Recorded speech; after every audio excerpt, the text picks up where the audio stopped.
Welcome, everyone. Thank you so much for being here and joining us for this session today.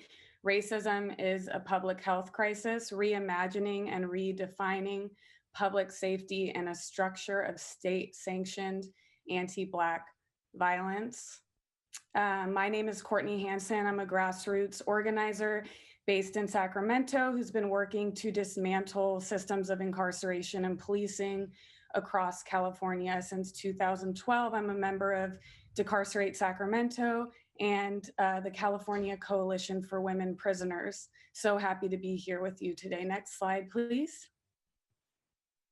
We will do a general session, and then you'll have the opportunity to go into breakout groups. There are 10 different breakout groups, and please keep in mind that these will repeat, so you'll be able to choose 2 of them. Next slide, please. And it is my honor to introduce our first speakers. Tien is a senior program manager with the California Endowment. Since 2009, Christine has been overseeing the Sacramento Building Healthy Communities initiative. Prior to the endowment, Christine worked with local government for 11 years as Stockton's deputy city manager. In multiple capacities for Union City, including deputy city manager, and as a Bachelor of Science in Industrial Engineering and Operations Research from UC Berkeley, a Master in Public Policy from Harvard University's Kennedy School of Government, and a Juris Doctor from the University of Arizona's College of Law. Next slide, please. Christine will be joined by Kim Williams, a graduate from the University of California, Davis, who has worked in the community and youth development field for over 20 years, managing multiple grants and projects focused on improving youth outcomes. Kim worked for the Boys and Girls Clubs of the greater Sacramento area for 14 years, where she eventually became the president and CEO. Currently, Kim serves as the hub director for Sacramento Building Healthy Communities, a place-based health equity initiative focused on ending health and racial disparities in South Sacramento neighborhoods. The focus of the BHC is to remove barriers and create policies that improve the overall quality of the BHC community. Kim oversees and supports action team advocacy campaigns in the following areas: food access, health access, youth and education, and community development. Thank you. Good morning, everyone. So it's great to see everybody here. I heard 1,700 people registered, and it's early in the morning, at least in California. It's 9 a.m. So I just wanted to kind of kick off our 10-year Building Healthy Communities plan. Next slide. Let me just... Sorry, I had to adjust the screen a little bit. So the Building Healthy Communities plan is a 10-year plan that actually it started in 2010, and it went and it goes through this year. And we were able to invest $1.8 billion into this 10-year initiative, and we were able to focus the funds to 14 communities across the state, and also at the statewide level through by funding statewide organizations. So in Sacramento alone, we actually were able to invest over $40 million into Sacramento community. This is not for statewide advocates. These are just directly to nonprofit grassroots organizations in Sacramento community alone. So the whole purpose of this Building Healthy Communities plan is to change local and statewide policies and systems, and also shift how we think and talk about health. We're also about promoting health equity, racial justice, and inclusion. Next slide. So this is a picture of all of the 14 communities that we invested in, and it goes from all the way up north to the Oregon border, Del Norte County, all the way down south. There were also some rural and urban areas included as well. Next slide. So over the last 10 years, we learned many things from our partnerships with our communities across the state. And I would say that this is probably the best way to capture it, and that is A plus B equals C, which is agency is about individual and collective community power, about all residents feeling and being empowered. And B is belonging, which is feeling that you are a part of a community, that you are valued in a community that cares and invests in you. C is change, which is about changing the odds. It's not about beating the odds. It's about changing the conditions and structures that we live in so everyone can succeed. So with that, I'm just so honored to be able to work with all of our partners who have put their heart and soul into making Sacramento a better place for everyone. I also want to acknowledge that many of our partners have been doing this work for a very, very, very long time. And it takes 10 years is just a tiny little sliver in our timeline. Takes a long time to actually create change, but I see progress and I'm just so happy to be here with you all. Now I want to turn it over to Kim Williams, the SAC BHC director for that I've been working with for over 11 years now. And I just love her. So you'll hear from her next. Thank you, Christine. I just want to say we are so excited to be here with all of you today. We thank you for taking your time out on a Saturday to come and learn about the amazing work that's been happening in Sacramento for the last 10 years since Building Healthy Communities has been established. We have focused on how do we best serve our communities and how do we best advocate for those who often don't have a voice and are left out. And as you will all hear today from some amazing organizations and folks that the work in Sacramento, we've done some wonderful things and we're just getting started, and the future is bright for advocacy and systems change in Sacramento because we've got people who are standing in the gap and ready to do the work. And so again, we thank you. Next slide, please. These are just some of the organizations and folks that you're going to be hearing from today. These are all of our partners and our friends, and we support each other. And on behalf of all of them, again, we just want to say thank you for your time, and we look forward to sharing our work with you. And hopefully if you all have questions, you'll be able to ask questions and just learn more about what we're doing in Sacramento. So again, thank you. And we look forward to talking to you later on this afternoon or this morning. And with that, we've got some amazing artists that are going to share their work with us. So I'm going to turn it over next to Denisha Coco Blossom, who is going to bring the Says Poets to us. Good morning, everyone, and welcome. We are Sacramento Area Youth Speaks, and we have a few poets for you this morning. I hope you all are ready.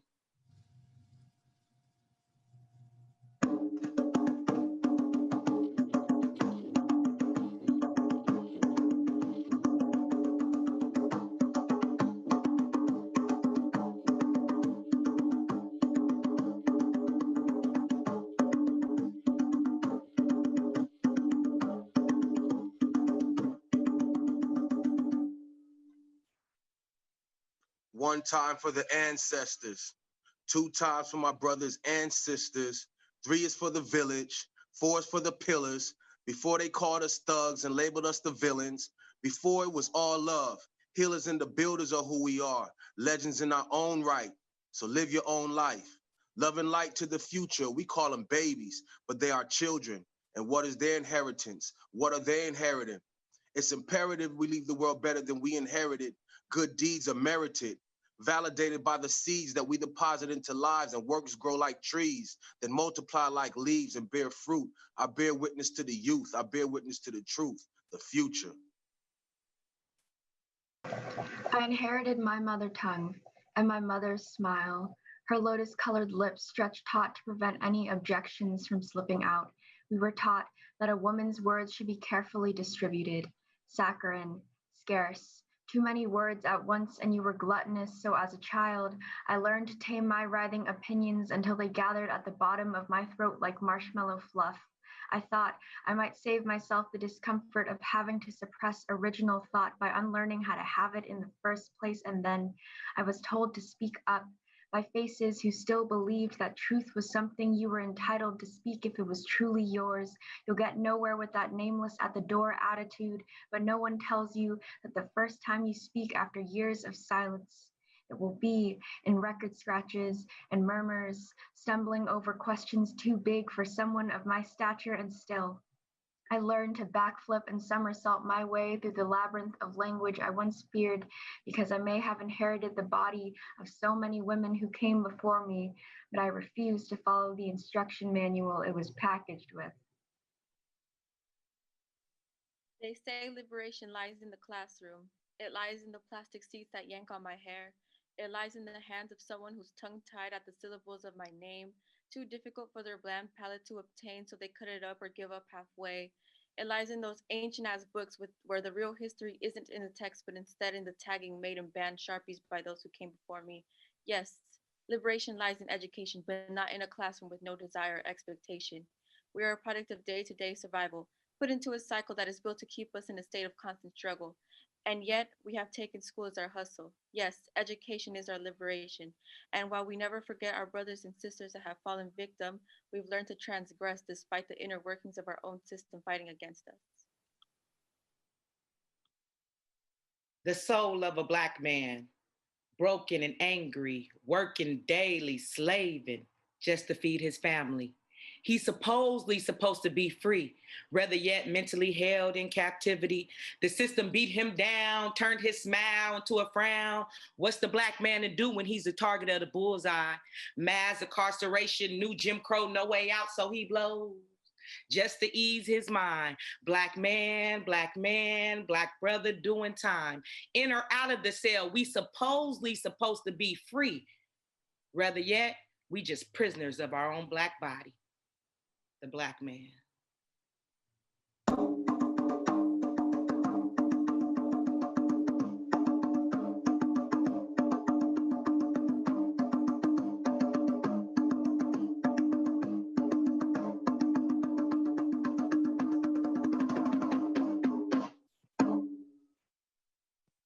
We'd like to thank y'all for having us today, and we'll now pass the mic to Niki Jones.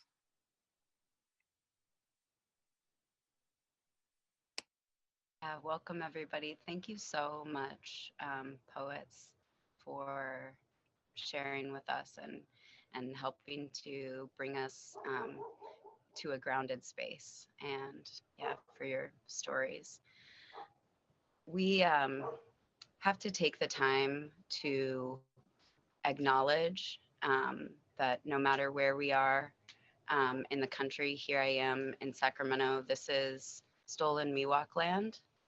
And I want to invite folks to consider the place, the ground that you are each on. You know, the greater Sacramento area here is also holds the Nisenan and Maidu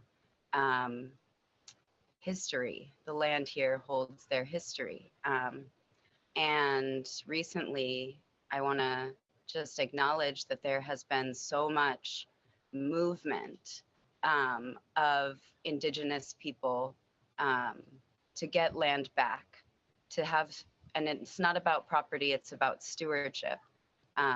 It's about healthy and sustainable futures. And just across the country, heard a call, you know, we need less of your land acknowledgements and more of your direct solidarity and work. And so I want to encourage folks to find near you that fight against the pipeline, find near you that fight against the dam, find near you or to a fight somewhere that connects to your heart space. But just taking the time to have a few breaths and consider not just the land that was stolen, but the people whose lives went either the way of death or the way of heavy oppression. And truly to think on the world Thank you, Sonia Lewis on this call, a wonderful organizer, for giving this view. But think on think on the lives that they deserved. Think on the peace that they deserved. And this is the same for the stolen labor of enslaved African people, millions, and the lives that they deserved. The joy and the peace that they deserved, and that they did not get. Thank you again, Sonia, for that perspective and helping to ground us in the reality that we fight because they do that deserving. We fight for a world that they deserve. Thank you.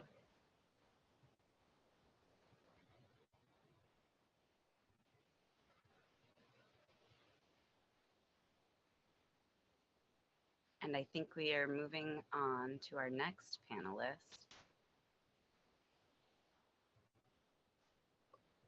And it's a really beautiful panel of some wonderful organizers here in Sacramento. We are so blessed to have their work. Dr. Kofer, Nia, Moore Weathers, Kim Williams, and Malachi.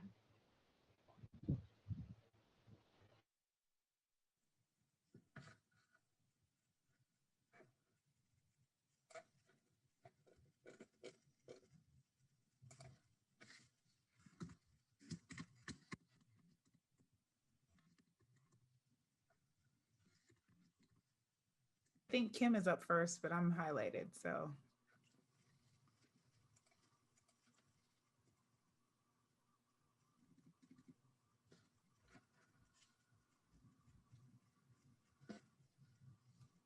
There you go.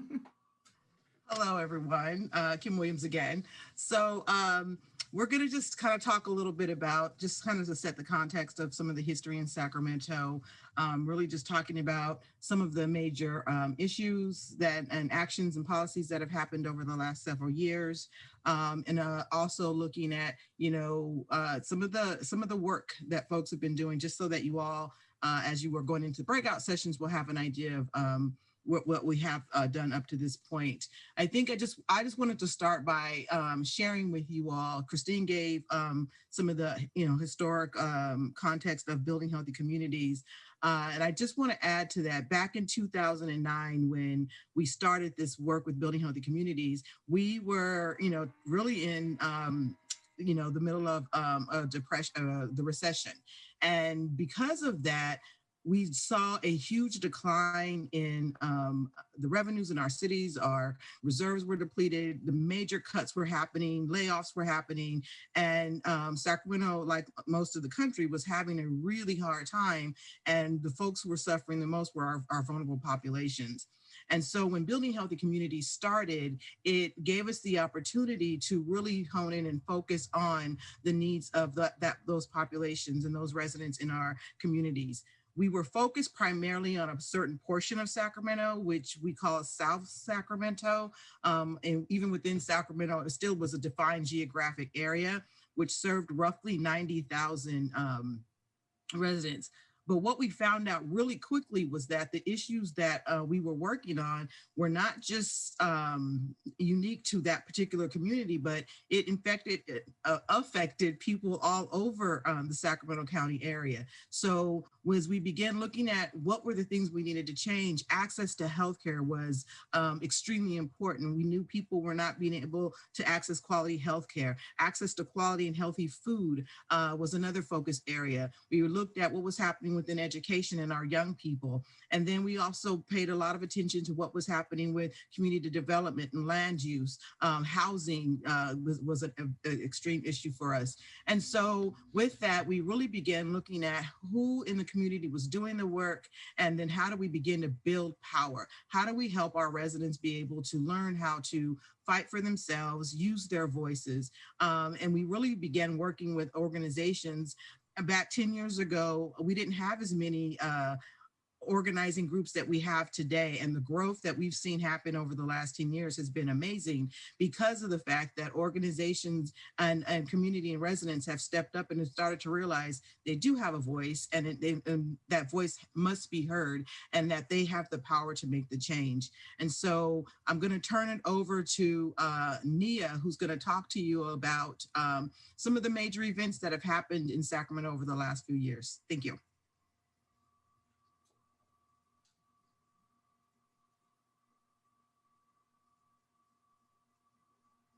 Hello, everyone. My name is Nia Moreweathers. I'm community organizer for a local community organization here in Sacramento called Youth Forward. And like Kim had said, over the past couple of years, there have been a series of initiatives, measures, and movements that have been happening here in Sacramento to support accessibility to healthcare, to support racial equity. So let's go back in time and let's go to November 2016, right? So at this time, California voters passed Proposition 64 to legalize recreational marijuana. So a year and a half later, only after tremendous pressure from grassroots activists, does the city complete a required social equity analysis to lay the legal foundation for repairing the decades of damage done by Sacramento's role in criminalizing weed. 4 years later, in 2020, during 2 global pandemics and when weed has been declared an essential business by the state of California, after splitting up business support resources available for cannabis entrepreneurs most negatively harmed by the impact of jail, police killings, and generational poverty, not one storefront weed dispensary in Sacramento is Black owned. Access to capital programs, licensing requirements, and zoning decisions for all types of marijuana operations remain completely mismatched with the needs of the harmed population. An equity approach was adopted, a core program, and data-driven, but city decisions have repeatedly been inconsistent with this data. Moving forward, to March 18th, 2018, Stephon Clark, a product of the damage, trauma, and dysfunction caused by the drug war, is shot and killed by police in his grandmother's backyard while holding nothing but a cell phone in his hand. I think that this one, for me, again, very traumatic. And I think that a lot of us on this call who are living here in Sacramento remember that day. And I am sure that many of you living outside of Sacramento heard about this story. Continuing forward, moving forward a year later to March 2nd, 2019, a Saturday, Sacramento County District Attorney Anne-Marie Schubert announces that police officers who shot and killed Stephon Clark would not be charged. A couple months prior to this decision, city officials met extensively with community leaders and activists to plan and maintain peace in anticipation of a negative decision by the district attorney, and that the mayor and every city council member had endorsed for re-election. And at the same time that some city officials were working with community activists to pass an important but inadequate use of force legislation, which we all know as AB 392, the city council adopted a state legislative platform to support using police as mercenaries to protect white, wealthy cannabis investors instead of allocating meaningful resources to transition underground marijuana operators into the legal market.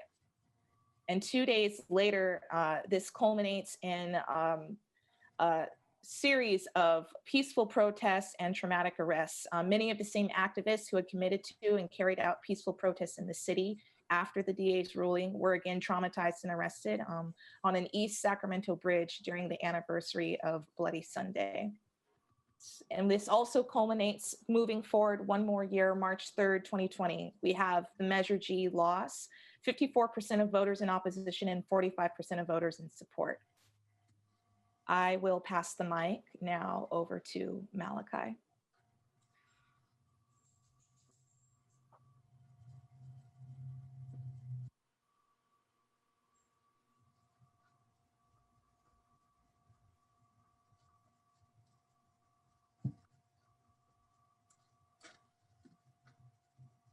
Sorry, I needed to unmute myself. Greetings, everyone. I'm Malachi Amen, Executive Director of the California Urban Partnership. We have a mission to build economic security and fight for economic justice in Sacramento, and we also work regionally across the state. I'd like to talk about some of the economic justice fights that we've been engaged in locally. In February 2018, there was a report released by PolicyLink. It's the regional equity profiles that showed that Sacramento's regional economy could have been over $19 billion stronger in 2014 alone if racial wealth gaps and income were eliminated. And they found that inclusive growth is a path to sustainable economic prosperity and health equity. And to build a Sacramento economy that works for all, the city and the regional leaders have to commit to putting all residents on a path to economic security. And they need to protect existing residents, make investments in young people, and incorporate community voice into the regional decision-making process. But what we've seen over many years and leading up until now in terms of how the city operates, certainly not operating in a fashion that we've been pushing for over 4 years now, so that the city is looking at racial and gender equity impact assessments in the budget and policy-making decisions. And it's been, quite a struggle to have that economic violence happen as we're seeing police brutality. And as Nia, indicated, that economic violence and police brutality, police murder of unarmed Black and Indigenous people of color is kind of consistent with the history. But on the economic development front, we've seen major projects that have less than 0.5%, sometimes not even that, in terms of participation of Black-owned businesses. The Sacramento International Airport, which was $1 billion project, there's no Black food or store concessions. The Sacramento Kings and the NBA arena that was built, a $1 billion project, less than 0.5% of Black business participation. The city has a robust Black construction population, construction owner population, but those folks were not included. Under construction right now, we have a convention center and community center expansion, a $350 million project. There is no Black participation on that. In May of 2019, the city gave a monopoly, at the same time they were talking about inclusive economic development. They gave a monopoly to a convention center caterer that will have exclusive catering rights until the year 2034. We attempted to have them at least allow Black and Latino-owned caterers included, as well as have them included when the clients of the convention center asked for culturally diverse food, and the city took a pass on that opportunity. So that kind of gives a little bit of a flavor of the economic violence, along with the police brutality that we've been seeing go hand in hand. I'd like to now hand this over to Dr. Flo Kofer. Good morning, everyone in California, and good afternoon to those of you on the East Coast. My name is Flo Jean Kofer, and I'm the Senior Director of Policy at Public Health Advocates. I also serve in the capacity as the chair of the City of Sacramento's Measure U Community Advisory Committee. And of course, the title of this entire session is Racism as a Public Health Issue. And so as a public health advocate and as an epidemiologist by training, I really want to just ground us in what it means to think about racism as a public health issue.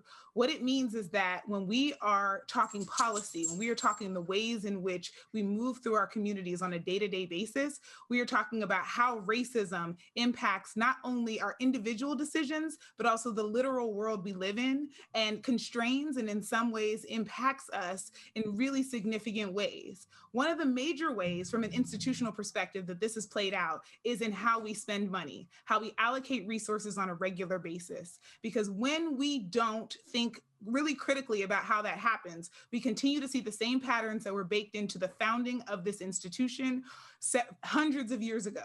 We don't do away with those patterns without intention. And that has been one of the major challenges that we've seen in Sacramento and more broadly across the nation. So when I think about the city of Sacramento, a city that has recently reached 500,000 people, and then a county of Sacramento, also similarly named, that has 1.5 million people, I think about the ways in which our budget decisions that are made on an annual basis impact the people who live here. When we think about institutional racism, one of the ways that this plays out is in engaging in colorblind allocations, right? Because we live in California, and because 24 years ago, there was Proposition 209 passed and made it so that we could not consider race and ethnicity and gender in our public decision-making. It meant that we have had to tiptoe around considering the impact of race, when we know that race and racism has been baked into the very founding of this country. The fact that most of the people on this webinar today likely were either not considered at the founding of this institution or were considered less than, often 3/5 of a human when this institution was founded, can't be overlooked at this point. And so now we are in a place where we are having to consider on an annual basis how those decisions are made. So I want to talk about several decisions that have been referenced by the previous speakers.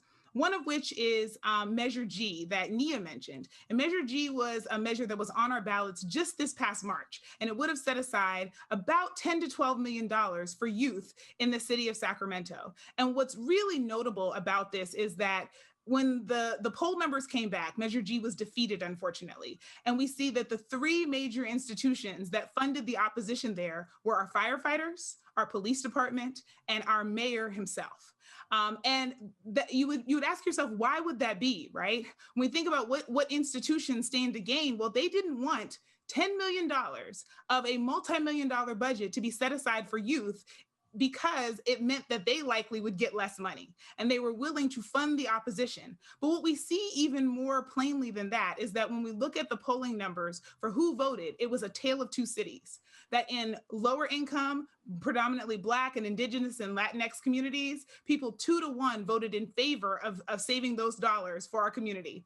And in white and or affluent communities, people voted 2-to-1 in favor of not securing those funds for communities. And so the impact of that is that the very neighborhoods that needed this most were the communities that did not get the funding that they needed.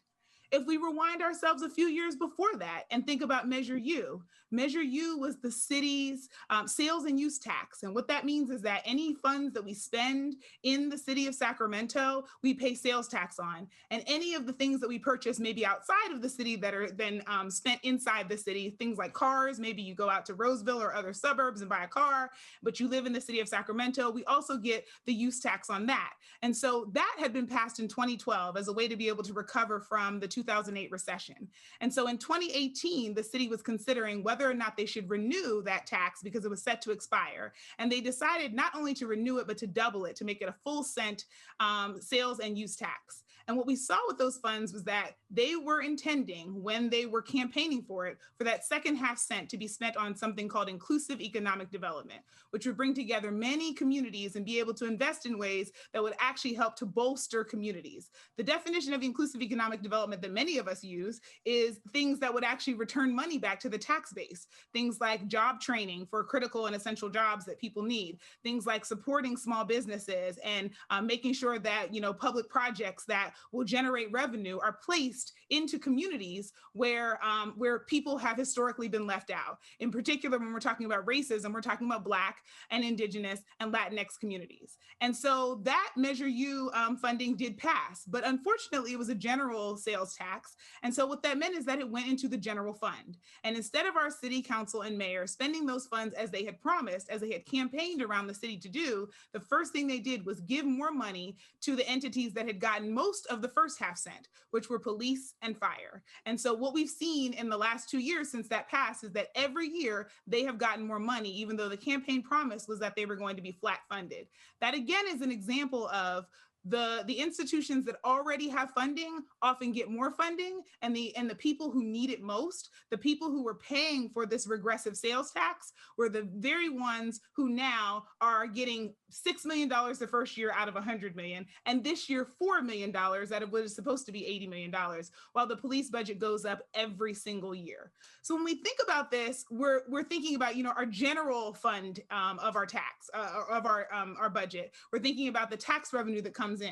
But there's another example of this locally that is probably the most egregious and really speaks to just how deep-seated these issues are. And that would be the coronavirus relief funds. The fact that our county, which got 181 million of those dollars, did not even spend those dollars on public health in the midst of a pandemic, but spent over 85% of those funds initially on the sheriff's department and on probation, and did not spend it on the things that we know we need in a pandemic. First and foremost, public health, testing, contact tracing, and the things that we need to keep ourselves safe, but also on the secondary effects of a pandemic, things like housing and food and being able to support the digital divide when it comes to education. So all of those things, we started out already in a gap. Before COVID had a name in February, we already were in a gap because of 400 years of oppression in this country. And then what we did was introduce a pandemic that made all of those issues worse. And the way that we spend, the way that we make decisions every year in our budgets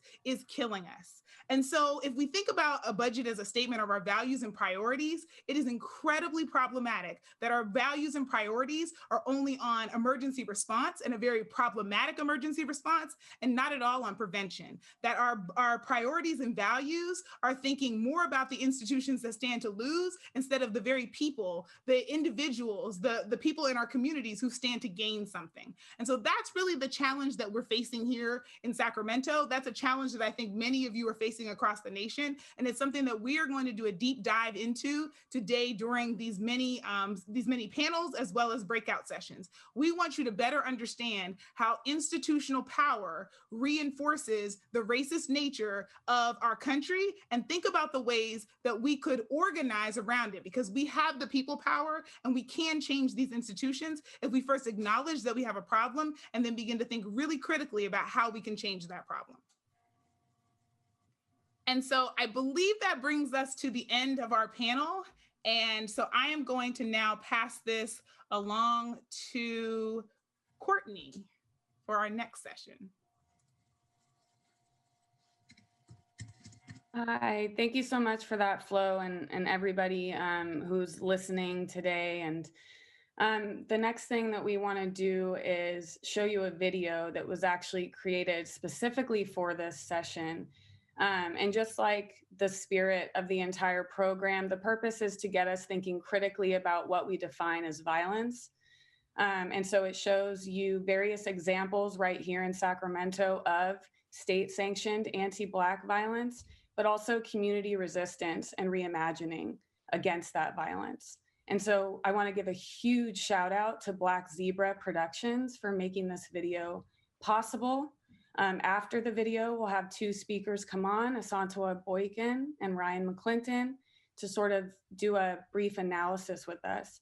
And you will have a warning before these sections in the video, but I just want to note that this material is extremely personal to many people. It's extremely traumatic for all of us, and you'll get a content warning before those video clips are shown. But if you just want to join me, if however you're sitting or situated, just feel your feet on the ground if you can, and just take a deep breath. This is a lot of content today, We really appreciate that you decided to come here today to engage with us. And I felt it was important to note horrific news that we received here in Sacramento, that on Monday, a Black man was found hanging from a basketball rim, Willie Brown Jr., and law enforcement, Sac PD and Sacramento Sheriff's Department, ruled it a suicide immediately, did absolutely no investigation, and the family didn't figure this out about their loved one until the hospital called them and told them that he was on life support. And many of us on this call were at a vigil with the entire family last night. And so you won't see that in this video. It's a very recent example.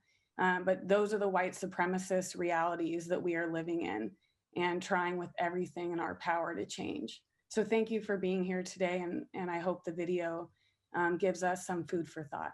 Thank you.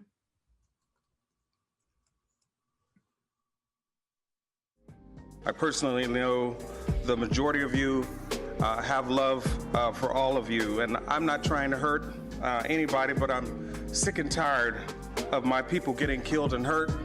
Justice for me is not solving my murder, it's me never being murdered in the first place. And that does not come from policing, that comes from all the investments we make from the moment that my mother is born. All of those investments shape my health, because racism is a public health problem, and in order to get to the core of it, we have to start to think about what are our systemic solutions and how do we invest in care? How do we invest in things that heal? How do we invest in our vision and not invest in regressive policies that only serve to criminalize us and invest all of our resources and dollars in things that don't ultimately bring about our own healing?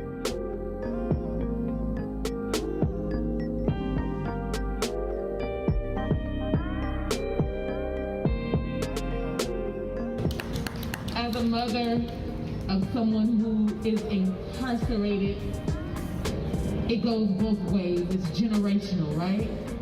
You hear about the mother and the grandmother and the father and the uncle who are supporting loved ones on the inside, and sometimes the voices of the children get silenced. I so appreciate you. Two cousins, 25 years old, murdered up in Chico, California, 75 miles away. My son, Desmond Phillips, shot over 60 times in 2 seconds in front of me and my 2 grandchildren. Say his name, Desmond Phillips. Say my uncle's name, Leonard Bradley Jr. Leonard Bradley Jr. I need everybody to say it as if my brother should be here, as if James Rivera should be here, as in Kobe Friday should be here, as in Oscar Grant should be here. I need you to say it. Say his name. Say his name. Some Black men in Sacramento say they're still dealing with stereotypes and racism. I've been called the N-word.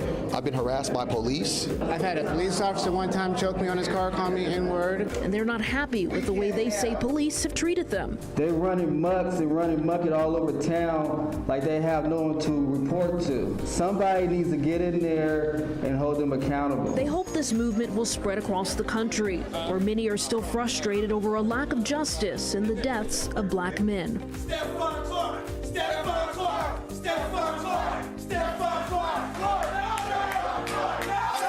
Get the window. Get the window, I said. Okay, Stavante. Hey, shut up. You don't run shit here. Stavante. Y'all hear me? Enough. He's the mayor. Enough. Now, the mayor wants to talk to me. The chief of police got my brother killed. He doesn't care. He shows no emotion at all. At all. And y'all get mad at me for not crying on the news. This country, the bedrock of America, is rooted in racism. And that's the elephant in the room that nobody wants to talk about. And until we address it, and I think we've seen it in the last 2 months, it's finally coming out. Look at the diversity that you've seen across this country and around the world now on these protests, because they know it's systemic racism here in California and here in the United States.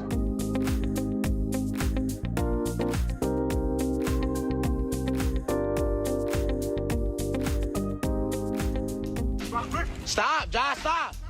Black Lives Matter Sacramento shared this video this morning. They say it shows a Rancho Cordova police officer using excessive force on a 14-year-old. When the deputy tried arresting the boy on suspicion of a crime, the teen resisted, according to police. Now, a spokesperson for the sheriff's office said, quote, "This type of situation is hard on everyone, the young man who resisted arrest and the officer who would much rather have him cooperate."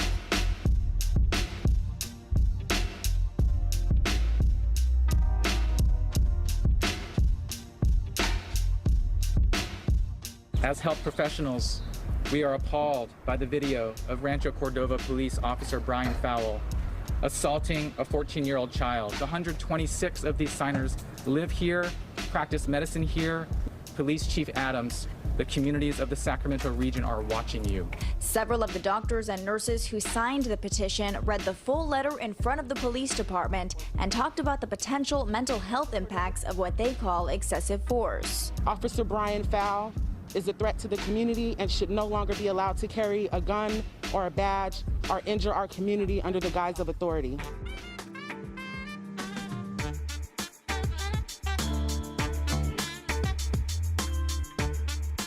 Once again, the timely intersection of racialized law enforcement, police brutality, the slave catcher tradition, extreme Black family trauma.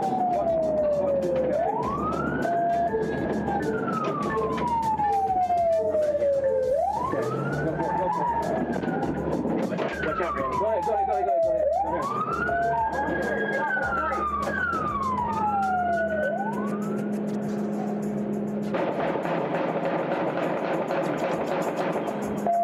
Generational poverty, destabilized neighborhoods, and racialized wealth gaps bring us here to demand action. Years from now, the younger generation will talk about the lies this system spoke about this community. The action we demand is that the city we love stop killing us. Stop ignoring the fact that we have a problem with race, equity, and inclusion throughout our city government. And stop the games that leave Black people in poverty. We're wide awake and see that every time this city refuses to adopt a citizens police commission with teeth, that we're being killed. Every time this city brings new industry, invests in major amenities and infrastructure, and makes equity the last priority.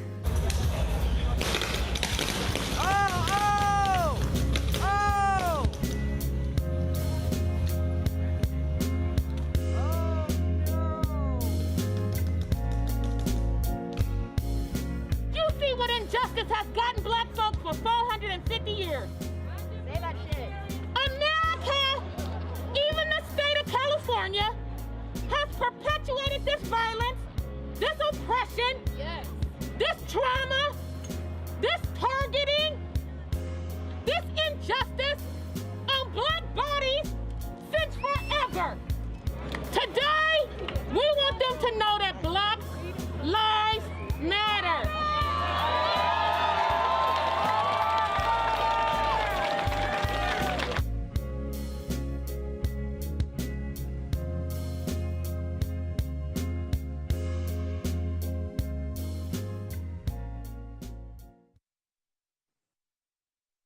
Thank you all.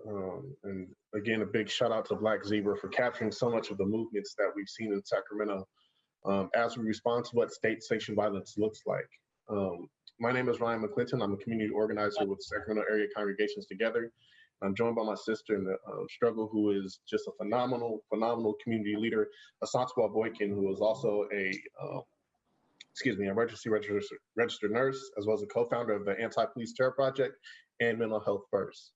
We're going to be spending a few moments talking with you guys around what does violence look like from a state-sanctioned violence lens in our community's current day. So I want to pass it to Asantwa to give you a little bit more of a definition around how we define that violence. Asantwa.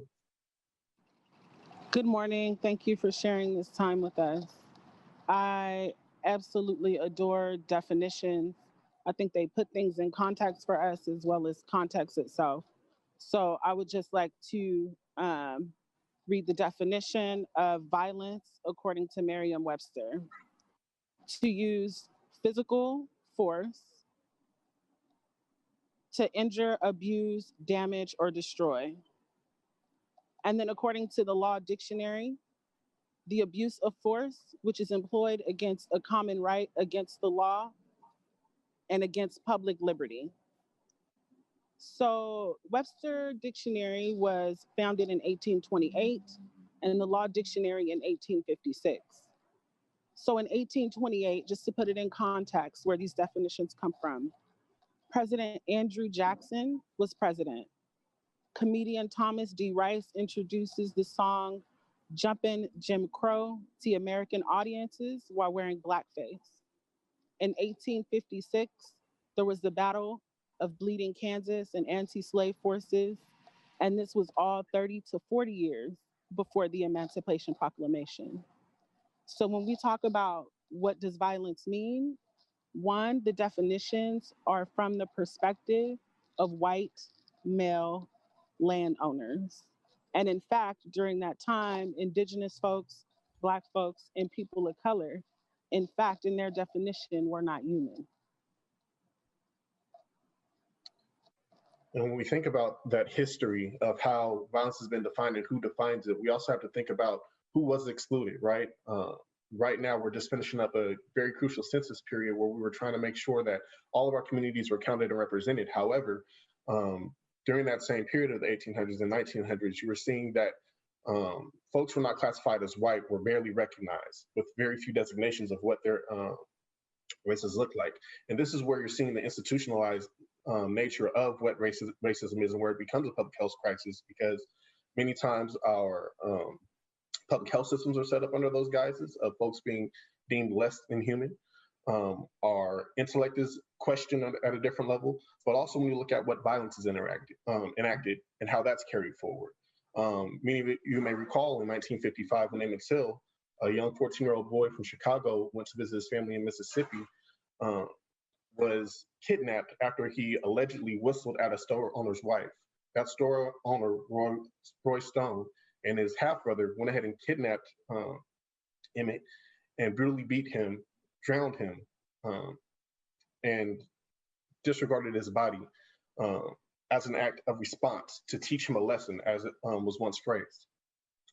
The issue with that, on top of the outward violence and brutality that we've seen, was that it took a Mississippi jury less than an hour to determine that they were acquitted of those crimes, which when you think about current day context, that extrapolates the violence against Black bodies in our communities, where it's acceptable for anybody in the community to take a Black life. But what does it mean to be held accountable for that? We see it in our law enforcement, how there's deemed to be any criminalization of that brown body means that they might be able to lose their lives in that same sense. So in the videos that you saw, many of the protests responding to the deaths of George Floyd, responding to the deaths of Stephon Clark, responding to the deaths of Breonna Taylor and so many others, you're seeing our reality of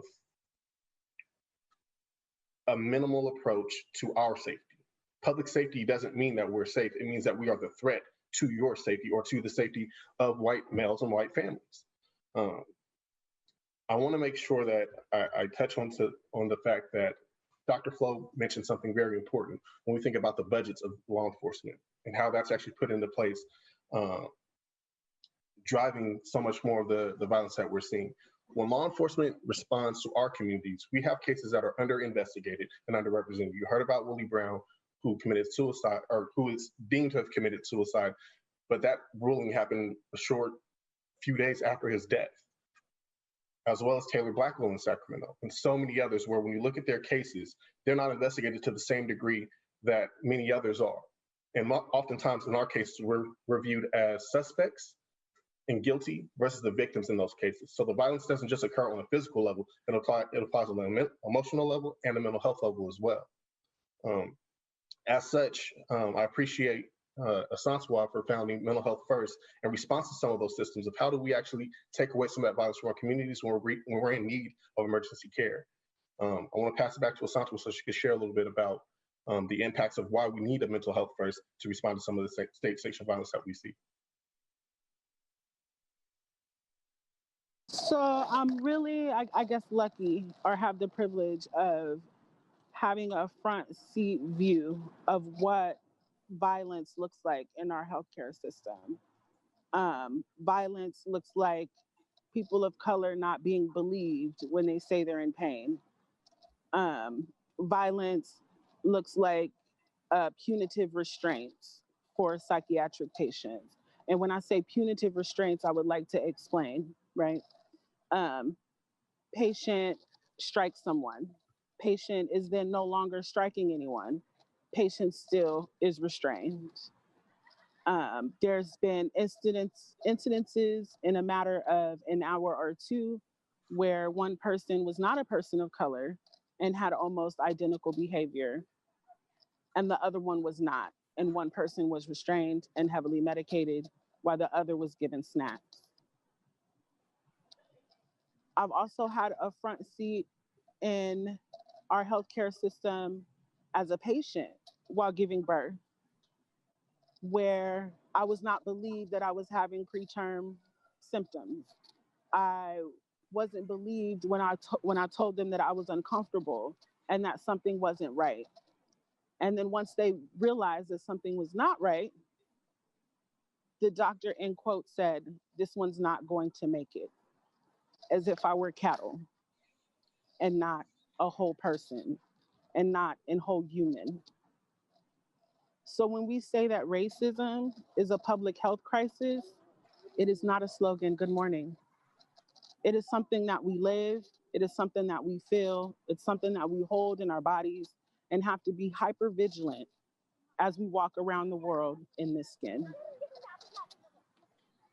Thank you, Asante. And as you've been hearing examples of what it looks like in our public safety systems, as well as our public healthcare systems, and some of these breakouts you're about to break out, that you're about to go into, you're going to hear how that racism shows up in a number of ways and facets, from our governance models, from our public safety models, again, and from our public health models.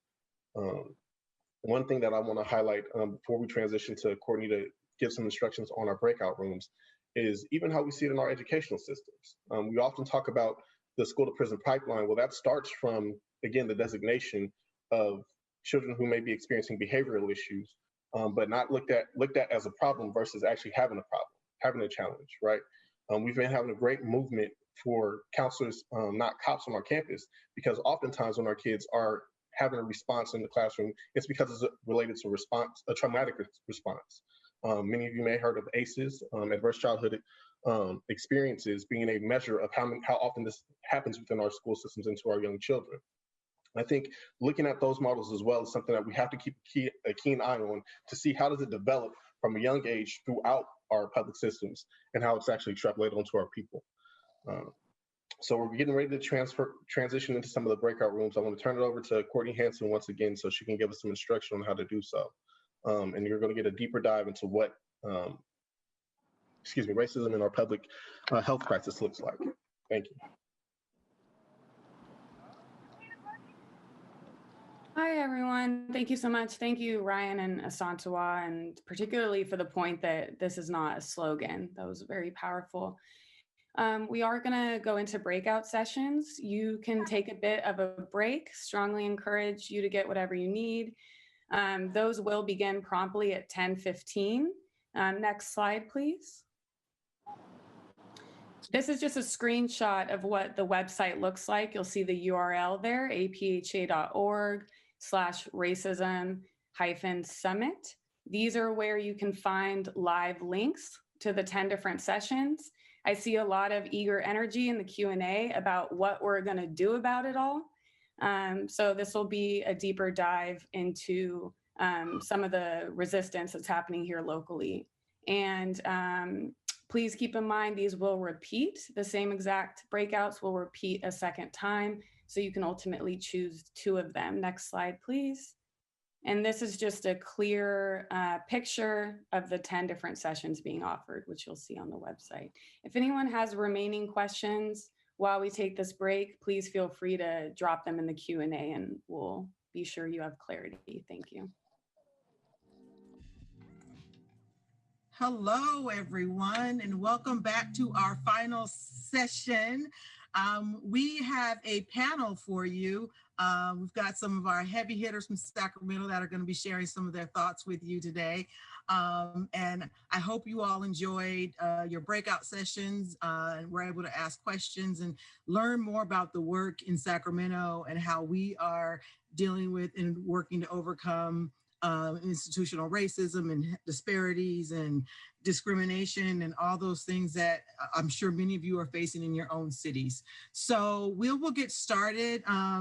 We have a great group of folks that are going to be with us. We have Ryan McClinton, who's joining us today. We have Dr. Flo Colfer, who's joining us today. And we have my girl Kula, who's joining us today. And so we'll get ahead and get started. We've got a couple of questions. If folks have questions, you can drop them in the question and answer box, and I will try to incorporate those questions into our questions. But I'll just to kind of get us started, you know, you've heard a lot from us today, and while we've been doing some amazing work in Sacramento, trying to overcome some of these things, and I'm going to have my panelists go ahead and unmute yourselves. You know, we've had some great work that has been happening in Sacramento, but we know we have a lot more work to do. And so based on just you know, because I know I've been in the room with many of you in the last few weeks, what are some issues that are still very concerning to you that still keep you up at night, that give you no peace yet, that you are ready to say, we got to add this to our list because we got to get some fight going? And I'm gonna start with Kula because she looked like she's ready to say something. Well, I was just, it's more of, is Flo gonna run for office or not? Sorry, that's what you're just kidding. No, I think what really keeps me up at night is trying to figure out how we are going to dismantle this system, how we're going to make them listen to us, how we're going to make them uncomfortable, so uncomfortable that they have to do right. Like, how do I make them uncomfortable? And then at the same time, how do I stay sane? Because this shit is crazy. All right, Ryan.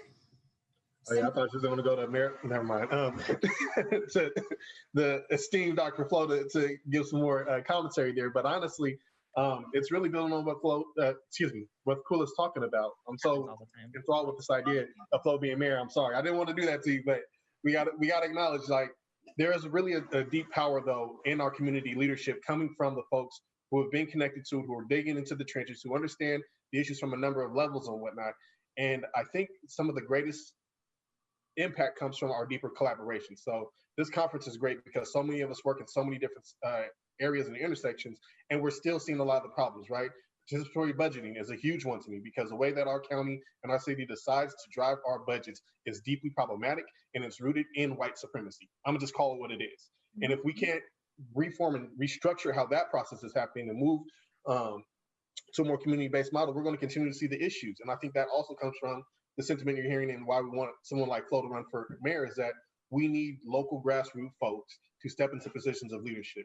And that's not just elected spots. I know we're, going a little tongue-in-cheek, but also some truth to one of those elected spots, but also one of the department lead spots, the committees and commissions where a lot of these decisions are made, and we have opportunity to drive those conversations forward. So I know both Kim and Flo lead our local Measure U commission on local dollars that are supposed to go for inclusive economic development, right?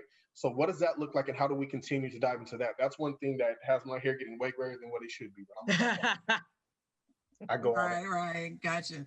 All right, next up, I'm not gonna say it. I'll just say Dr. Flo. Jump on You all are trolling me. This is bullying, and it should not be allowed. What keeps me up is just how incredibly egregious these moves are, how deep-seated the white supremacy is, and how, I'm reminded a lot of not the bastardized way that Dr. King has been whitewashed, but his true and honest sentiments about, white moderates. and the way that where they stand in times of tension. And so frequently the question comes up of like, what would I have done, during, the Civil War, the lead up to it? What would I have done during, the Civil Rights Movement? And my question to you is, what are you doing right now? Because if you're the person, online and at meetings, but what abouting the people who are expressing their pain and calling for major change, you are the but what about throughout history. And there has always been somebody playing your role going, but what about, right? If you are, trying to fight and speak out in ways that are unpopular, that's what you would do. If you are, the person who sneaks into institutions and funnels information to the people who need it, that's the role you would have been played. You would have been on the Underground Railroad. Like, that's who you are historically. And so I am just kind of outraged by how secretive things are that should be in public, how strategic people are about upholding the status quo while feeding us lies that they want to do something different. And those are the things that keep me up at night, because it's dangerous. It's dangerous when you bring up white supremacy and then white leaders who have not bothered to read an article link or a book will turn around to you and say, I'm not going to take that personally that you're mentioning white supremacy. Read a book and find out that white supremacy is not about you. Believe it or not, it's about systems and it's about things that go beyond just your feelings. And so that's what keeps me up at night, is the fact that these are the people we pay public dollars to do supposed good work. And they respond to us with platitudes and with empty promises, and we fall for the okey doke time and time again. And it comes to a place where enough is enough. And so that's really what keeps me up at night, is how egregious it is and how secretive and how strategic they are and how we have to out-organize them. Mm-hmm. So on that same vein, because I just saw a question that came up in the chat that I think actually works with what you're talking about is, I think Dr. Jeffrey asked, how do we measure progress? But the second part of that is, what transparency do we need to see in our systems? So when you're talking about some of the behind the scenes stuff that we see happening, what level of transparency is it that we need to see? And I'll start with you, Flo, since you kind of led us to this point of the conversation. So we talked about this in the session that Kula and I had. This is the City of Sacramento budget. It is 500 and some pages long. There is not a clear, and community accessible, summary that says this is how we spent the money and this is how we made decisions, right? It is challenging to get the information that you need in a way that regular people could understand. And I would challenge that some of the elected officials who are responsible for passing this budget don't totally understand what's in it because of some of the conversations that I've had with people over time. That is a problem, and that is a fixable problem. So when we talk about transparency, stop acting like posting your report on your website is transparency. It's not. Transparency is actually putting things out that are accessible. And if you want examples of that, go to the peoplesbudget.sac.com and see how our survey is in 17 languages. See the types of questions that are being asked. See the ways in which we're trying to engage community members, even though we don't have a budget to be able to put these things through. So when we talk about transparency, I want you to sit back and say, if you were not you and didn't have all the information you had, and you were approaching your organization, could you even find the things that you needed to figure out what's going on and how to move forward? And if the answer to that is no, then you're not being transparent and you need to change that. And I would say for most of our public entities, the answer to that is no. It takes a lot to be able to navigate and figure out what is going on and how. Great. Kula, you want to get in on that question? Yeah, I mean, just to build off it, so specific, systems that can be put in place, are just really a calendar of, when meetings are happening, like in advance, right? And what's going to be on the agenda, right? Being proactive, right, about getting information out to constituents. So for example, when we just learned about the DA and the sheriff wanting to, be able to increase their contribution limits, and we have to scramble to call in at 9:30 in the morning, and the supervisor's comments were, well, this is our third meeting on this, like, y'all should have known about it. And I was like, did you actually reach out proactively to organizations who are working on this and letting them know that this was coming? Mind you, I'll even propose, can you create a system where organizations can go and click on specific social justice issue areas, and then you have it in policy where they have to actually send information to those organizations who sign up on those listserv, maybe it's like a month before that this is coming before the board, so that we actually have time to read, educate, organize, and not scrambling to show up at a meeting at 9:30 a.m. and then have a system where we can't even call in and calls keep getting dropped. That's a whole nother issue. But so that's just one example of something you can do that ain't hard to do. Yeah, awesome, great. Ryan? Yeah, I'd add to that part of transparency and how you're doing the outreach. I mean, oftentimes a lot of the budget decisions aren't happening the minute that we're actually notified about it as a community. They're developed way in advance for months on end and talked about in backdoor closed rooms. So again, when we're talking about formalizing the process, how are we having maybe district conversations every 2 weeks, every month, to actually say, hey, here's what we're prioritizing from a systems lens, be it public health, public safety, board of supervisors, city council, you name it. But also, we want to hear what your priorities are as a community, right? We're talking about participatory budgeting. We're talking about participatory governance. How are we actually listening to the community members and not just our homeowners associations? I think there's a heavy emphasis that's given to homeowner associates where they're not looking at the renters and the other folks who live and work in that area.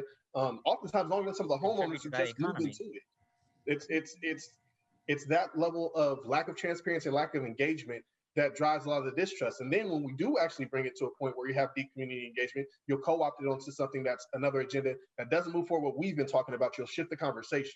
And we see that, again, that the egregiousness that Flo was talking about in how our government structures activate and how they continue to move forward things. So I've went as far to join mental health boards because for 3 months I was looking at where is this meeting taking place and where can I find it?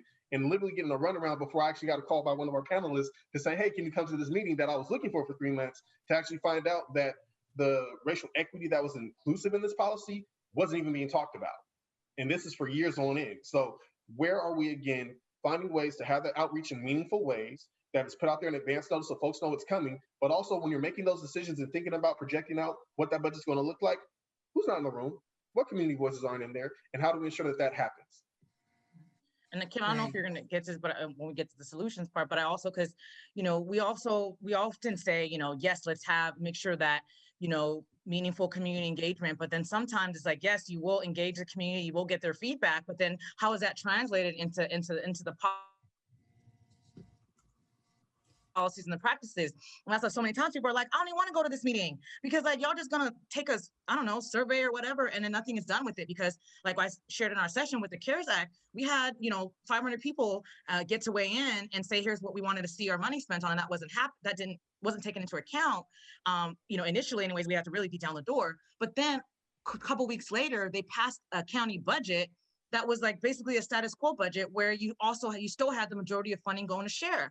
And so we also have to think about an inside game that's in addition to the community organizing, there's got to be an inside game as well, because there's the people that are making that decisions and they have to face consequences.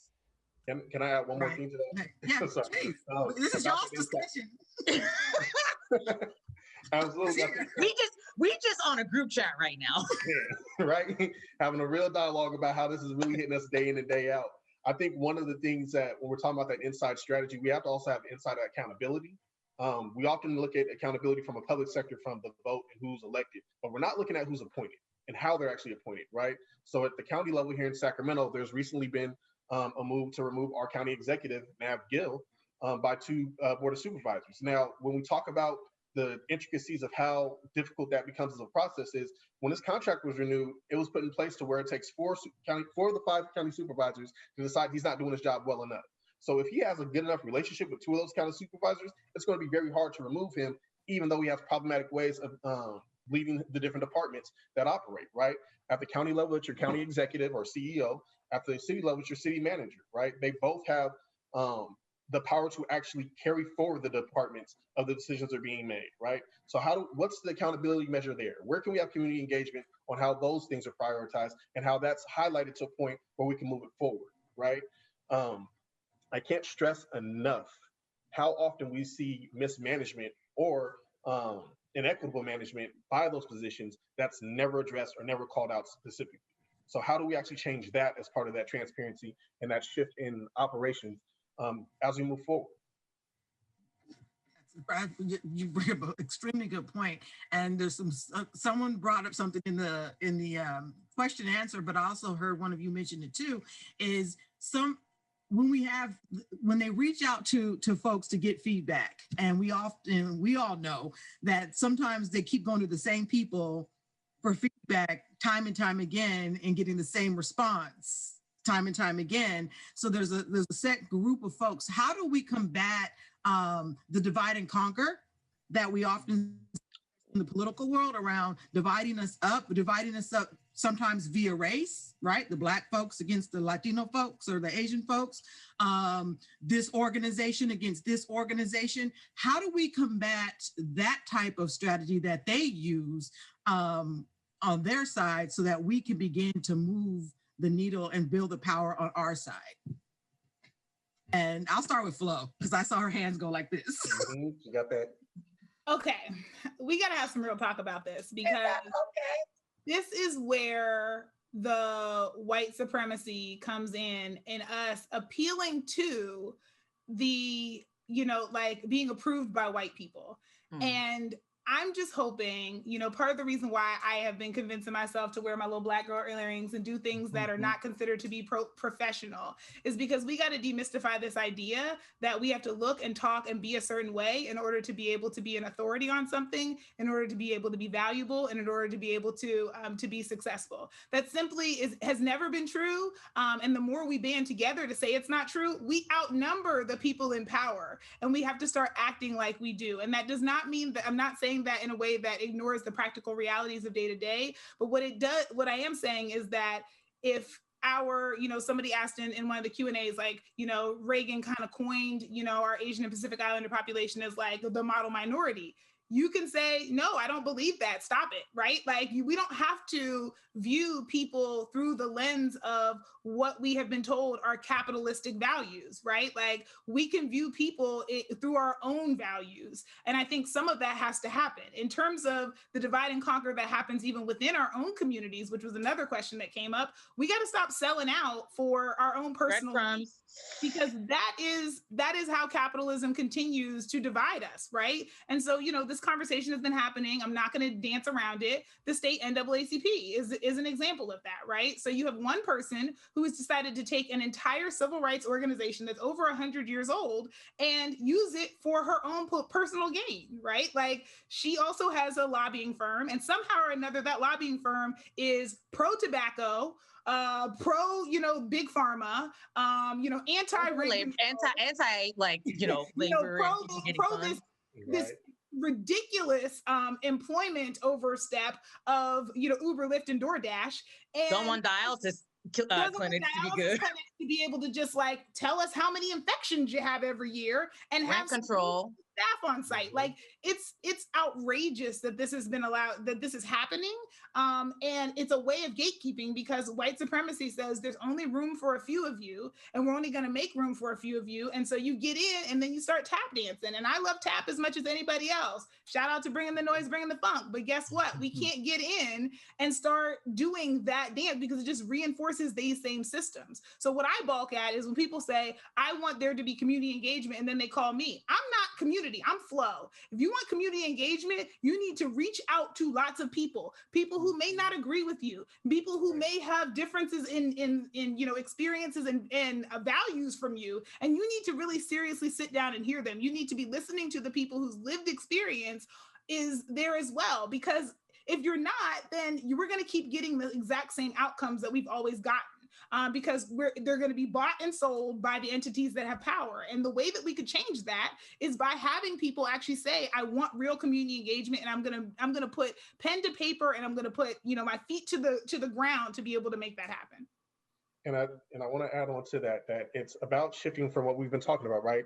What's structurally became the norms and what's been conditioned in, right? So we're talking about a construct that's literally been in hierarchical models, right? Somebody at the top who becomes that voice, that go-to person that leads the influence of so many that are aligned with this particular organization or entity, yet it doesn't necessarily represent them anymore because it represents that person, right? So how do we get away from that top-down model and really get into a circular communal form, right? When we're talking about community engagement, what is real community engagement? One of the things that blows my mind and angers me so much is when we say, we need youth at the table, we need youth at the table. No, we need youth leading the table. Stop asking them to come in and just share your voice or your testimony, and instead ask them, how do we set this table up to reflect where we need to get to and what that change needs to look like? And how are you driving that conversation? What can I do to help build that? And how do we do that with all the communities that are over marginalized and underrepresented? Because when we continue to do that, when we continue that marginalization, we're continuing that culture of white supremacy, and even with good intentions of making change, we continue to drive the same marginalization that keeps happening. And it has generational impacts. So we're not just seeing it in our immediate 2, 5, 10, 15-year future. We're seeing it 20 and 25 and 50 years down the line because we have to then undo that work. So what you're seeing within Prop 20, right? That's really working to repeal Prop 47, 57, and AB 109. Those are the same things we're talking about, where it took years to get that passed and actually move it forward. Now we're having to fight to defend it and make sure that we don't go back into the days where people are being incarcerated unjustly and unfairly, and we're building a private prison system that doesn't actually impact our communities in positive ways. I'm gonna stop because y'all gonna get me on a pulpit somewhere. It's one of those things that we have to get intentional about changing the way that we do this governance and how we actually bring those voices to be driving the conversation instead of just a part of it. And I just also want to add, like, I think we have to be able to have honest conversations that are uncomfortable, that where, you know, there's conflicts, and then not tear each other down. You know, there's been a few different things that I would say, you know, members like, and my First Mama Hill and Miss Rolanda always says, you know, we're not a monolith, right? We're not. And so, you know, we have different views on different things, but how can we not do things that undermine the work, right? What are some values that we have that we can hold on to? And how do we have loving conversations where I can call you and I can say, hey, you know, I heard this, here's how I feel about this, let's talk about this, right? And I'll give a specific example, the way that I needed to even check myself. You know, we were on a call with the NAACP, our local chapter, and it was really heated conversation around Measure A, the strong mayor. And, you know, my girl Flo was talking, and I think there was some interruptions. And so, you know, I but I made a comment in the chat to Betty Williams, who runs that organization. And I was like, you stopping another Black woman from talking. And, you know, and I'm just kind of like, was that really constructive at that time? And she actually called me and she was like, no, you can always call me and talk to me about things. And I actually tried to remember that, you know, when something else with someone, and I was like, let's talk, you know, I don't want to be destructive. I don't want to tear each other down. We're all passionate. We're all fighting. There's so much things that we're carrying. And I want us to be able to just speak to each other in love, but with honesty, you know, like here's how I see this as being detrimental to our community and the things we both say that we want. So it's just learning how to do that and you know, still have respect for each other. Right. Then, I mean, you bring up a good point, because there are a lot of different groups who have a lot of different mindsets. And if we don't talk to each other, we continue to have these divisions. And, you know, we're human. You start making up in your mind what somebody else might be thinking, and we may be wrong, but until we get into the room, we can agree to disagree. You know, but we need to have that conversation. So at least I know what it is you're saying and what you believe in. And then I can tell you what I say and what I believe in. And if we still walk away on different sides, that's okay. But at least I respect the fact that you've told me. You should respect the fact that I told you where I stand. And you're not surprised when you see me on the opposition or vice versa. And it's not respectability. I want to be clear. I'm not talking about respectability politics and on that. That's not what I'm talking about. Yeah, right. What I'm talking about is respecting each other as people. Right. And so that's what I'm talking. I'm not talking about respectability politics, because we'll call it out, you know. Sure, we had a thing that said retire Black sellouts, because it's like, in that sense, it's like, hey, Ms. Alice Huffman, what you're doing is undermining what we're working on. And you've known this. People have had conversations with you about this. I've sat in rooms with her. So it's not respectability politics, but respecting each other. That's what I'm trying to be clear about. No, I understand. I'm with you 100%. Wow, this is good. No, we running out of time already. So it's kind of focusing on Sacramento a little bit. You know, in the last several years, we definitely have seen an uptick, you know, in folks, in groups, people using voice, fighting systems and things like that, more so than you had, say, probably 10 years ago. What do you think has resulted in the shift in Sacramento, where you're starting to see more folks coming together to fight against the systems that we see that have continued to plague, especially our most vulnerable communities? What shifted, do you think, in Sacramento that has made people get loud? If I could jump in a little bit, because this is something that's near and dear to my heart and something that has been a focus area of the work that I've put in, and that I believe we're all putting in is how do we learn to collaborate better? Kula just said something that's very powerful and something that we really need to get comfortable with is being uncomfortable, but having compassion in that uncomfort and uncomfortable compassion. So how do we have authentic conversations about, hey, this is how this is landing for me. This is how I'm experiencing it. And just because I share what my truth, my reality is, it doesn't make your reality alive or your truth alive for that matter. It's that this is how we're experiencing it. So where can we share and learn from that experience, but also carry it forward? I think the more that we continue to do that and we continue to do it in different ways, we're actually starting to build trust because we're building understanding of one another and seeing someone in another way where it's like, okay, even if I don't agree with who you are and what you're doing, I can trust who you are because I've seen that understanding in enough spaces to understand what does that need to move like. So sometimes I will collaborate with you and sometimes I won't. I think in Sacramento, where we've been a region that has been historically siloed, that people don't talk to each other and are comfortable saying, you know what, I don't like the way you're doing it over there and I'm not messing with it. I'm gonna just build it over here with me and mine. And we'll just do it this way. But it continues to spread out our power instead of actually giving us a collaborative effect where we can actually change the whole landscape. One of the things I think you're seeing that tide is changing is that people who typically didn't talk to each other are now getting together to say, okay, what can we partner with over here? It doesn't work right there, but we could definitely do something here. And if we can't do something together, who can I connect you with to help you build that, right?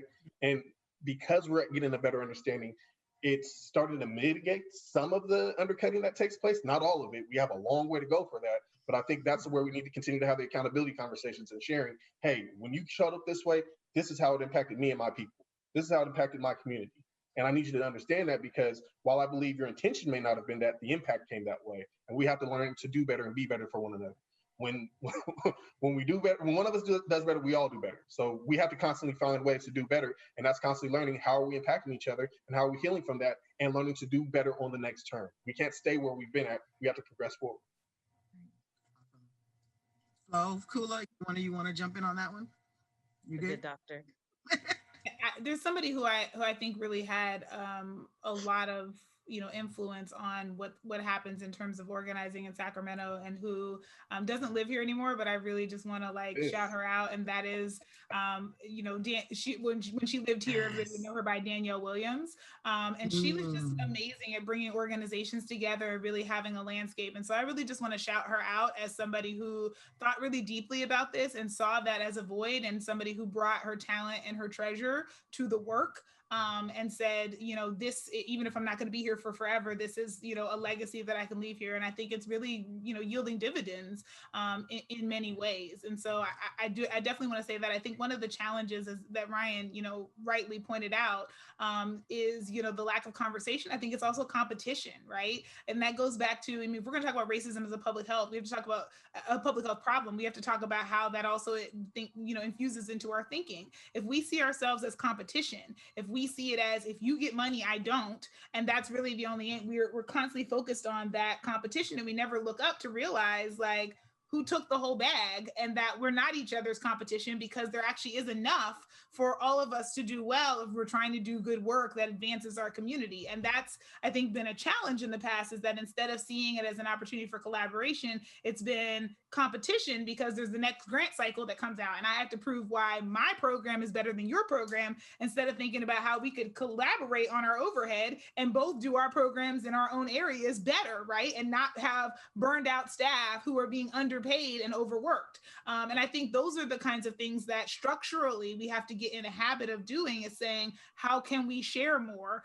I'm admittedly not a capitalist, so that is the way that I like to think about things, is how can I share more, not how can I hoard more. And I think that if we get out of that capitalistic mindset of limit and lack and get into the bounty of what we all have and can contribute together, it works really well. The saying, many hands make light work, is about sharing. Yes. And let's share the load, let's share the responsibility, let's share the resources. And I think that's an important other thing that I think has begun to change, is our willingness and acknowledgement of the need to share. Yeah. And also, where do we draw those funds from? I'm sorry, Kim.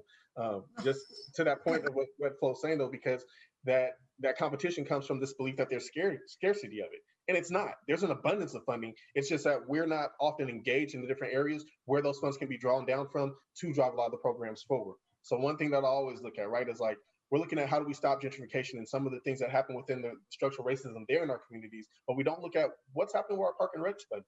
What can be done to beautify the neighborhoods of the communities that are there now and actually drive into more community engagement and investment than not. But that's not part of the inclusive economic development at all. That's not part of that conversation, right? It's housed in a different space and it's not engaged. So how do we, again, the theme of this whole entire thing, how are we rethinking the ways that we're looking at our governance and then recognizing that there's racist roots in everything that we need to do, and we need to uproot them by completely reforming and changing the way that we engage it in our thought process about engagement.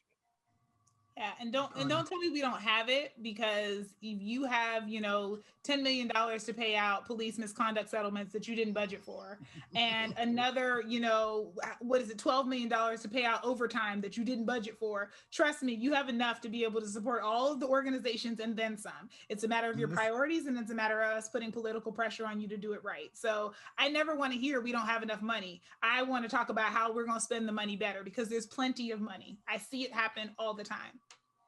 Right. Kim trying to answer some questions here. Go ahead, Kim. Well, I saw your thing. I'm just about to get to that. So we were talking about a lot of this. So a couple of questions that are in the chat that I want to bring up, and Kula wants to respond to. So I'm going to ask the first one first. So how do we get more Black voices to get heard on the policy levels? This is from Florida, and I see Kula wanted to answer that question live, so I'm going to throw that to you, Kula. Yeah, I mean, I think I go out to what, Flo just said, share, not hoard, right? I think, there's, when we have Black folks in these positions, in these policy positions, I think to be able to build a pipeline, think ahead, train, like help folks get into the position where they are able to, move into that leadership position, be that policy voice, right? I think that's really to be able to share and not just, be up there for the long as you can, even while you can't speak on your mic anymore, but not wanting to really train and have somebody else move up. I think we, as Black people, we just take over the world if we could do that, right? And so not adopt that white supremacy attitude of, just kind of want to hoard the power. Mm-hmm. Is definitely sharing the platform with folks, inviting people into a space where if you realize that, hey, I'm one of one in this space where they're asking for my voice, well, hey, I'd like to add 2 people in there, and I'll actually cede some of my time to actually hear this other voice that drives the conversation in a different direction than what it's often sitting in. We'll think about that access and that opportunity for ourselves. Like, okay, I'm sorry, you cracked the door open for me. I'm trying to kick it open so we can all get in here. Because it's not enough of just my voice or just your voice or just her voice or just their voice. It's our collective voice that comes in and changes those dynamics. So how are we opening up those opportunities? And like Kula said, building a pipeline of succession. I don't need to carry the baton the entire time. Who Flo referenced earlier, Danielle, I was fortunate enough to receive the baton to her and pass it to somebody else. So how are we looking at that succession plan? We cannot continue to die off holding a grip of power that is an illusion of power, because we're actually being controlled instead of controlling the narrative in the direction that we're going. Definitely. Great. The second question was, this person we actually know, from Robin. How do we get meeting times to change when working folks and who want to participate? And I know that's come up a lot. A lot of times people say, well, I want to go, but you're having this meeting at 10 o'clock in the daytime. And so for those of us who work in this field, yeah, it's a part of our work day. But when we want to bring residents and community folks in, how do we get folks to, and that's even other nonprofits, that are doing the work, or the city and county are real good about having these public workshops in the middle of the day for residents. So how do we get those kinds of things to change in our communities? So I'll just say one way is, all these clubs who endorse elected officials have these questionnaires. So my other hat that I wear, I'm the president of a Black women organized for political action Sacramento chapter. And also when we ask things like, will you want to change? Would you agree to changing the meeting times, right? So in your endorsement forms and your questionnaires and things like that, it's like, those are the types of things that you should be asking people who are wanting to seek your endorsement or your support, is that, will you change the meeting times, right? Like that, just as simple as that, having those types of conversations. So that's something that, the folks who are supporting you, that that's important to them as well. So there's just one quick thing, and I'm sure my other panelists have more ideas. Yeah, Right. I mean, this is something obviously that Kim and I are working on. So Kim and I are the chair and co-chair of the Measure U Community Advisory Committee. And one of the things that we're doing right now is convening all of the city advisory committee chairs and vice chairs to be able to come together and talk about, from a broad lens, not just to our specific topics, how can we work together? And one of the things that we talked about was transparency. We talked about the fact that the website is not easy to navigate. We talked about the way that, trying to call into public meetings, you constantly get kicked out. I tried to comment on two things on Tuesday and got kicked out, from both of them and couldn't participate. And so what would it look like to be able to do these things differently? What would it look like to, instead of showing up, to the city's website on a Thursday and finding out that, there's some, housing bill that's going to be passed on Tuesday or whatever else, that you would let us know when that was first germinated and was first an idea, that this is coming down the pipeline. So all the people who should be able to have a say and weigh in on it have that opportunity. Some of that lack of transparency is intentional to be able to make it so fewer people can participate. And there's nothing in the Brown Act or any other, policy decision that says you can't communicate more. What it says is you can't hide the ball in certain ways, but you can always go above and beyond the minimum. And so that's, I think, our charge, is to be able to say, how do we do that, right? Could we, for example, record the 2-minute audio in advance so that people would then be able to have it translated, so our folks who don't speak English would be able to participate? Like, there are some ways that, using our technology can actually enhance our inclusivity, and that we're not taking advantage of. And so I think those are the ways, is to be able to push and say, this isn't a major policy change. This is your council rules and procedures. Fix it. You pass those every year, and they're not binding, legislation. They're just do it. Like, sometimes we just have to say, stop pussyfooting around and just do it. I get that. I think the two are silent. It's cool. So that's okay. I got another question for you. That's okay. I got another question. So we're like at 10 minutes. Okay. So and we could go on and on, because I told y'all we have some powerful people with us today. So you are getting a little bit of the insight of what we're working with in Sacramento. So the title of this panel is, where do we go from here? We've been talking about racism as a public health crisis, and we all know, I know you all, so I know you all know this to be true. And we've done some work in Sacramento. We've had some successes. We still have a long way to go. What in your minds, and based on what you all are working on, and I'm gonna have each of you answer the question, what's next? Where are we going next in Sacramento, and in your particular work? And I'll start with Ryan. All right. Yeah, honestly, I think it's hitting on something that we talked about earlier. How are we driving what happens in collaborative spaces, right? How are we driving that forward? In a couple models that we're working on here, you have the people's budget, right? How are we constantly engaging our community constituents to understand what are your priorities and how do we drive those forward and inform our county officials what that needs to look like.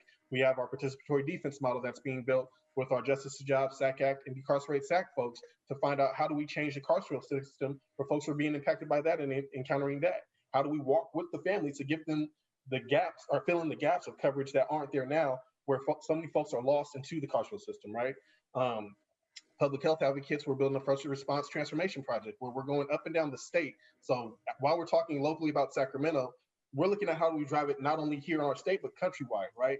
How are we looking at the systems that respond to us in emergency services to be less about emergency response and more preventative?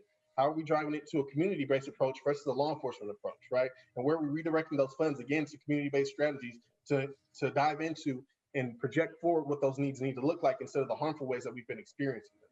These are just a few ways that we're doing it, but it's really, again, diving deeper into what does that collaboration look like? How do we learn together? But also, how do we move forward actionable steps that change and transform that system, and constantly pushing on the way that it's being done is not the only way that it can be done and that it should be done. Last thing I'll say about that piece about changing the meeting times and whatnot, so much of that structure is based on somebody else's antiquated experience. We now have youth who are highly engaged that don't understand where I want to even go to look at something, right? What does it look like to have a TikTok video saying, hey, quickly coming on your city agenda, boom, boom, boom, boom, boom, right? Then at least I know it's coming, at least that much, right? I might not be checking for a feed from City of Sacramento, but if you're trying to find ways to engage me, I'm probably going to reach back a little bit more. So I'm gonna stop because there's so much that these two ladies are doing amazing work with that continues to drive. How do we look forward? But those are just a few things that are happening locally that you can adopt in your city, in your region, be it in California, Texas, New York, wherever you're at, that we can continue to build on. Great. Dr. Flo? So I'm probably going to queue up Kula on this because, I think the next steps, I'm just going to put it out there. Ryan already said it, people's budget, right? So we have peoplesbudgetsac.com.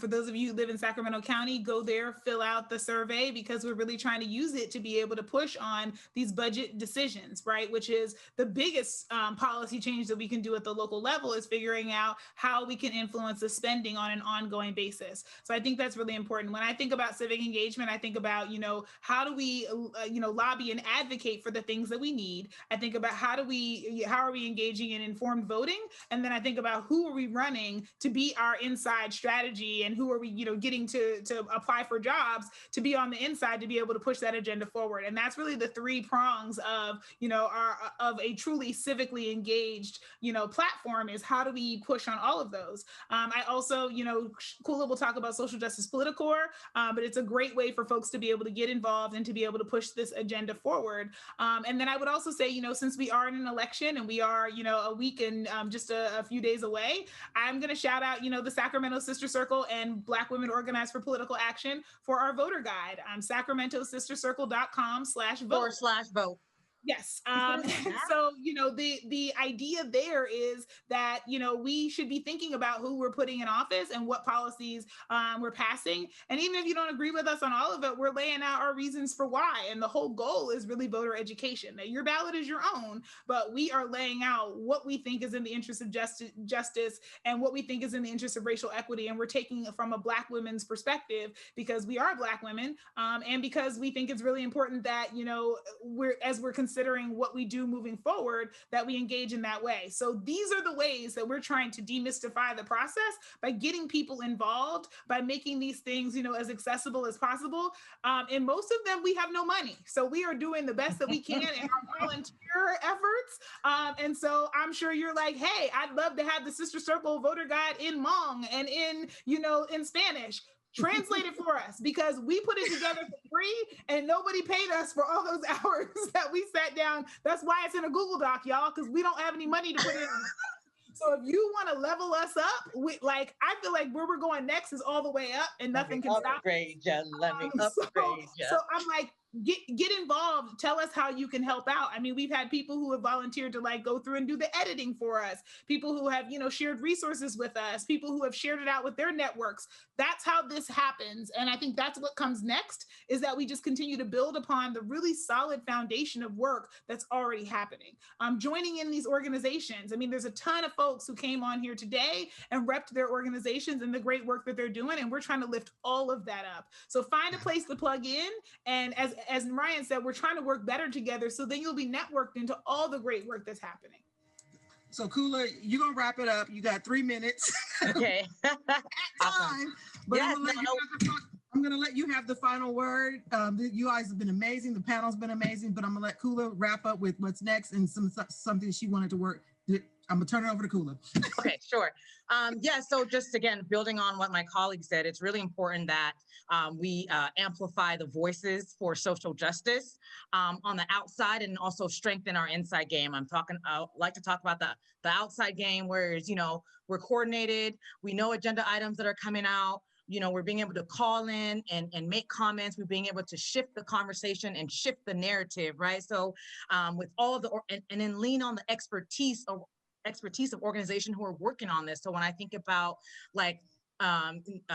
decarceration, I think about Decarcerate Sacramento, and I think about housing, I think about SAC Homeless Union, SAC Soup, ACE, really leaning on the organizations that are doing that work to inform how we are organizing and the talking points that we're using, the demands that we have so that we're all on the same page. That's the outside game, right? Then the inside game is getting folks into those institutional places of power, so those elected officials who are fellow abolitionists like us and who wanted to dismantle the system of white supremacy, so that when we're organizing on the outside, that there's actually people who are inside that are willing to listen and are actually we're also building cover for. And so I founded the Social Justice Politicore So we can be that a core for social justice to do just that, which is like, help to amplify the voices of organizations who are doing this work and their expertise, get the information out to people. We publish like a recap of what's happening in Sate County twice a month. But then also I started a social justice PAC, and a few of my colleagues on here are co-signers with me on that. And so that we can start to fund candidates who are about that social justice life. So when our organizations are organizing, it's, we've got folks in there who are our partners in dismantling a system of white supremacy. So that's the inside outside game. In addition to changing the way the system itself is done. So the meeting times, who's being noticed, who's been sending information when important agenda items are coming up. So we don't have to scramble last minute to try and call in at a 9:30 county board of supervisors meeting. So those are things. Now, there's a lot has happened today. You've heard so much. And I want to thank all of you for your time. And I know we can't be as, we're virtual and all that. And so what I want to get from you all is if you can maybe in the chat, I wanted to do it as a video, but we couldn't do it. Maybe in the chat, you can write down, 1 or 2 words that you are feeling in your heart right now after hearing this session, right? So 1 or 2 words that you're feeling in your heart right now, or something that's going to stick with you from this session. Put it in the chat. And then, and remember that word, take that word with you, especially as you're in this fight to dismantle a system of racism in this country, because it's going to take that. I need to place it in the Q&A because it looks like the is disabled. Oh, my apologies for that. I did not know that. Okay, so you can actually put it in the Q&A instead of asking questions. You can put your comments there, and we can kind of go from there. We didn't realize that. Yeah, we didn't realize that. Sorry. So folks are putting this. So we got grateful, challenged, Terry, determined, inspired, collective purpose. We're in this together. Oh. Inspired, empowered, hope, heartbreak. Yeah. Fired up. Love it. Entertained and ready. That's what we want. Let's go. Motivated. I feel seen. Thank you, Yes. Ray. They said they feel seen. Yes. Yes. Gratitude and curiosity. I love that. Renewed resolve. All right, Erica. Motivated and sad. It's okay. Mixed emotions are welcome here. Yep, yep. You bring your full selves here, and there is a level of grief that we have to experience in holding these truths. That inspired, fired, ready, and with you. Yes. I like abolition. Yes. Act. Yes. Be loud. Yes. Determined to fight. Contemplated and fired up. Let's go. Here for all of that. Necessary changes. Come on. Meredith said, energized, and I love the laughter and community orientation. Yes. Love it. Accessibility, love, tenacity. Yes. And as you guys are populating this chat, I just want to point out too that, I know folks are from all over the country that are with us, and some of you may be in places where you may not feel like you've got a collective group of folks to work with. I mean, we're blessed here in Sacramento that there's some amazing people here, but I guarantee you, if you look and search hard, you're going to find amazing people in your own cities. And even if it's just a few of you, start coming together. It just starts with a few of you, and you can build from there. We weren't always where we are now. We got a long way to go. As wonderful as we think we are now, we know that we have a long way to go, but it started with the few, and that few multiplied into many, and it will continue to multiply. So as much as I know it can be discouraging work sometimes, and it's hard work, and many times you feel like, I don't want to do this anymore. I remember not too long ago, I just told Kula I wanted to sleep and wake up in 2021 because so much was going on, and I felt like I was fighting every single day. But when I see something, even when something negative happens, it's starting to inspire me to say, you know what, they're not going to do that. We're just going to come harder next time, and we're going to be smarter next time, and we're going to learn how to play the game better on our end. So just be encouraged, really, to know that, you're not alone in this work. We hope you got folks as, email addresses and phone numbers, and we can figure out ways so you all can reach out to us. We will not hesitate to respond to email, a text message, a phone call to help anybody that is needing additional help and resources and answers and all that good stuff, so that you just don't feel like you're by yourself. But we appreciate your time with us today. I know we went over a little bit, but this is amazing. So we're gonna go now. But I just want to say, because we can stay here all day, because this is our house. Again, want to say thank you to everyone. I know you guys have several more days of conferencing to go, but be encouraged. Please be encouraged and know that together we can fight this systemic racism, institutional racism, the discrimination that we've seen, the health disparities that we've seen. It is going to take a collective effort from all of us to fight these fights. And if nothing else, everybody get out and vote. And with that, thank you. Thank you, guys.